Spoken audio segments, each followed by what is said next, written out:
Grumpy Golf fans. Hope we're all well this morning. I say this morning, you'll probably see this evening, tomorrow evening. It's Thursday morning. It's round one and opening day of the Open. So good luck to all those that are playing in that. I'm going to do things a little bit differently today. I'm going to do a course vlog, obviously, because I'm sat at my dining room table at home. I'm going to do a product review comparison between three products. GPS watch, laser rangefinder, and showing it you on my iPad, but a GPS device for your iPhone or smartphone, so GPS app, golf app. So where to start? I'm going to start with what I use, all three of them. For me, obviously, I started off using the golf app on my phone, which I use Golf Shop, which is the one I showed you. What do you get from Golf app, Golf Shop? You've got a couple of options. You have a free version, which will give you a view of the hole. So this is the 7th hole at my course.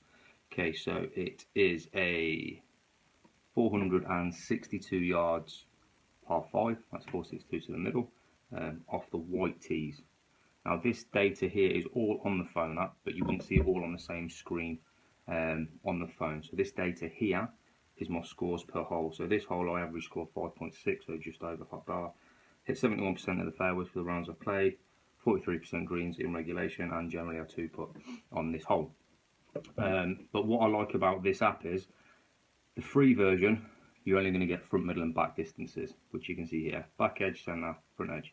And obviously this is off the tee, so it will give me the distance to the creek and the carry to the creek as well, because I'll pay for the premium version.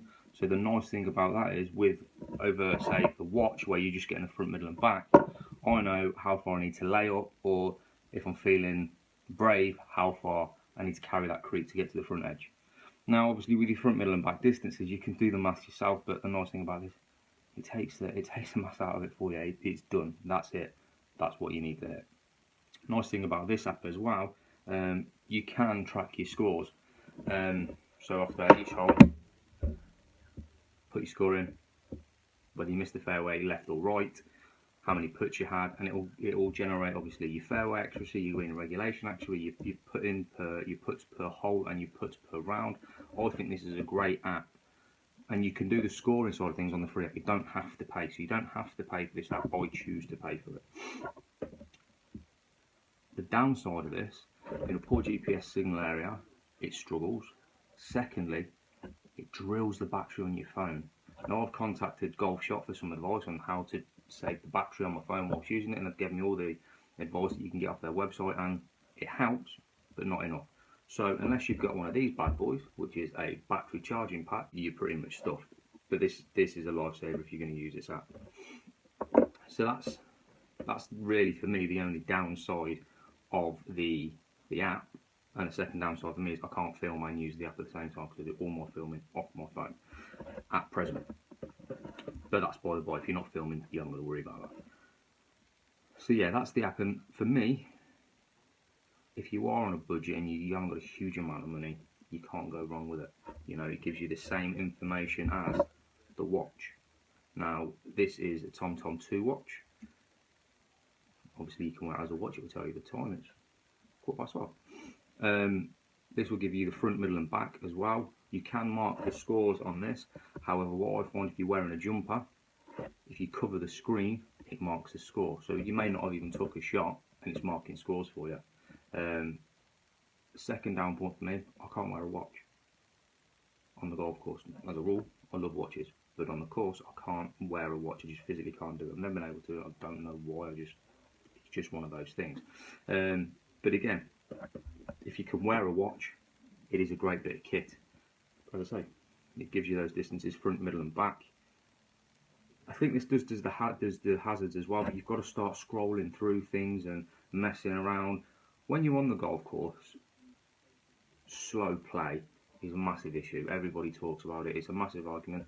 Jump over to Mark Crossfield's channel. He's done a few vlogs on it, but I'm not going to get into that debate. you want things to be as quick as possible, so you should want to look at your watch. Okay, I've got 250 to the middle. Look at your phone. Okay, I've got 250 to the middle, which is fine. So for quick and ease of use, again, this is just as good as the app. Advantages of the app to this: you can physically see the hole. So if it's a course you haven't played and it's a blind hole, you can see where the hazard is a jive out. You can see where you've got to lay up. You can physically see the hole on your phone, on your app. Whereas this, you're looking at distances in the middle. So I've got 200 to the middle, but I can't even see the green. That's where this falls down. Now, so personally, I'm not a fan of the watch. I never have been, for a couple of reasons. I can't wear it, and the information is limited. But it's still helpful when I haven't got anything else. Finally, the laser rangefinder. This particular model is a new model. This is the Bushnell V4 Switch edition. With Bushnell, they do a range of rangefinders. So you have ones with slope, ones without slope, some with jolt technology, some without jolt technology. This, in one unit, has it all. So what you find with others is you'll have your unit, you have to put a faceplate in for slope, take it out, faceplate in for without slope. You're saying, why do you need to swap that? Slope isn't allowed in competition use. General play, you can use slope. Competition use, you can't use slope. You can use the finder, you can use the laser rangefinder, but you can't use the slope edition.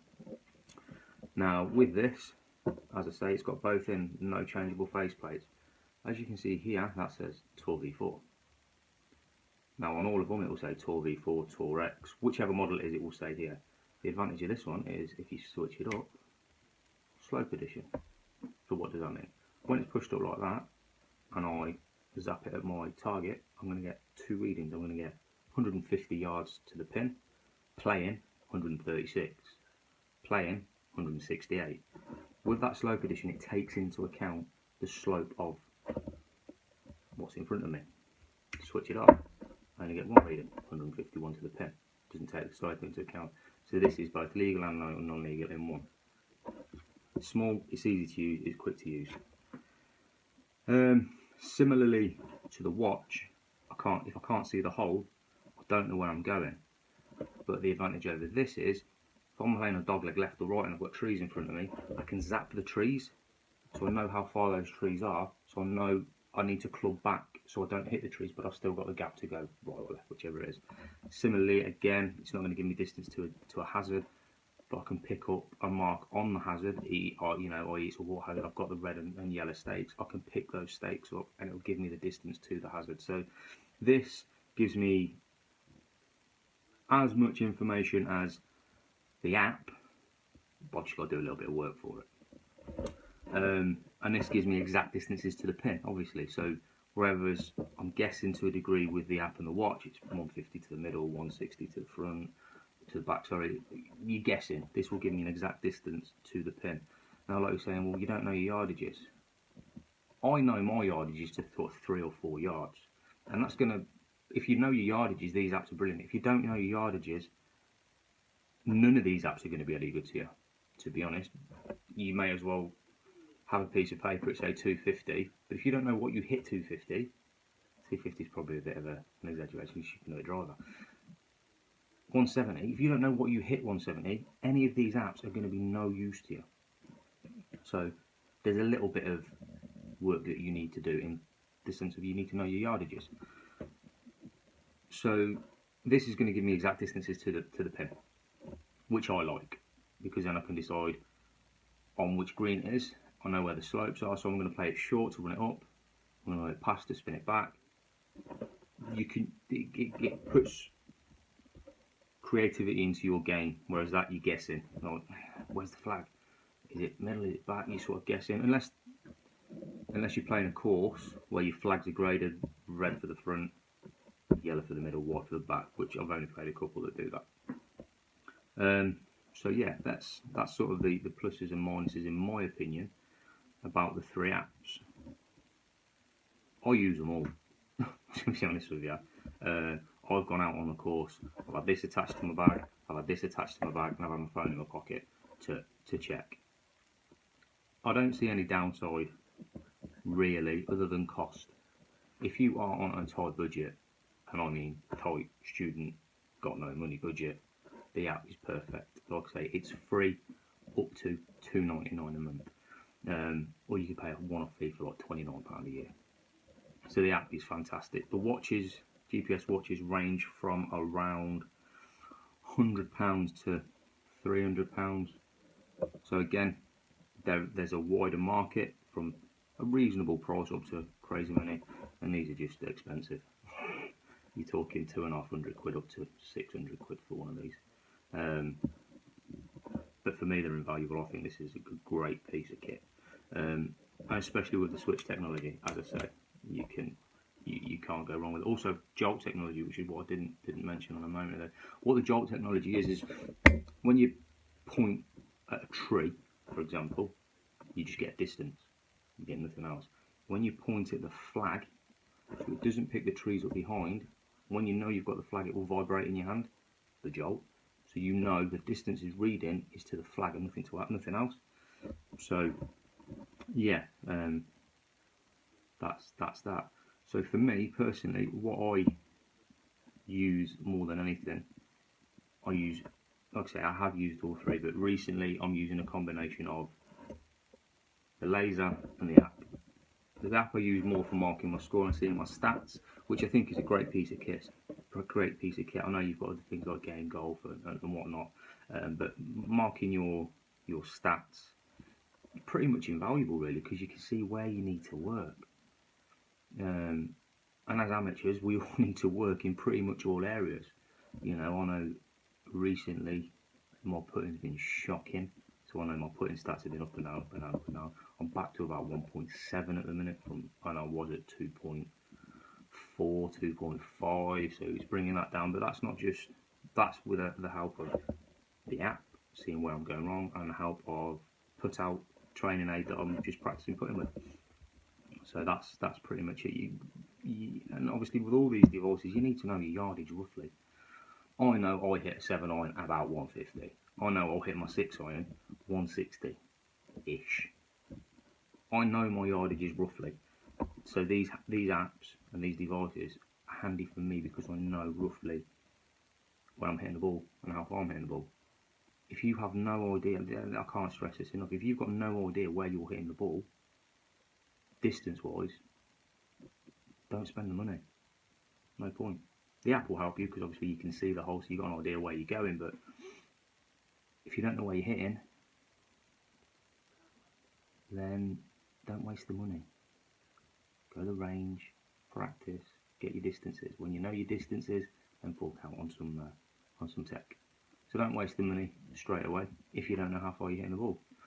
Don't be the golfer that's got all the gear and no idea, because you look silly. But yeah, that's my review and comparison of all these three. I'm going to do a separate product review on this bad boy as well, because I love it a little bit right now. So yeah, I'll be doing a little review on this. But that's it from me, guys, for now. Hope you have a great weekend. Enjoy the Open Championship. I've got Club Championship round 1 on Saturday, so let's hope that goes well.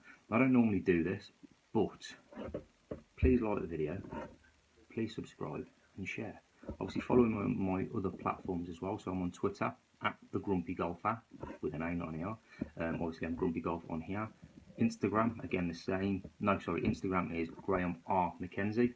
And my Facebook is the Grumpy Golfa again. So yeah, follow me on those platforms, guys. Loads of different content on them all. And yeah, keep doing what you do. Enjoy.